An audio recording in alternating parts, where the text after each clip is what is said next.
Hey there, humans. I'm Sidoh, a golden retriever, a service dog, and the goodest boy you'll ever meet. Get ready for a paws-on history lesson. Andy and I also visited a place that's pretty important in American history.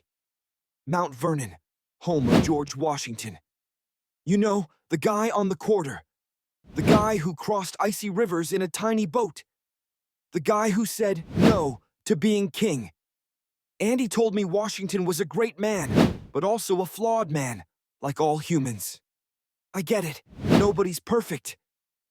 Except maybe Meemaw's banana bread. Walking through Mount Vernon felt different.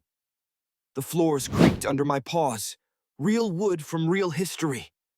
The gardens smelled like victory and freshly turned dirt. The wind carried the stories of a time when America was still brand new.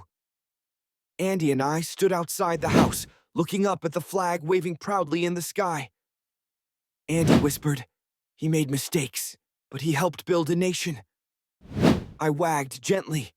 That's what good leaders do. They try, they learn, they listen.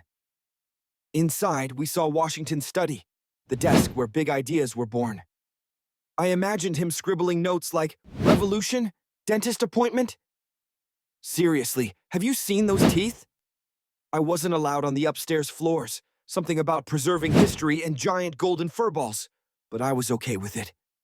When we were leaving, Andy knelt down and hugged me right there under the big oak tree by the gardens. "We're part of a bigger story," she said, and I wagged my tail because I knew it was true.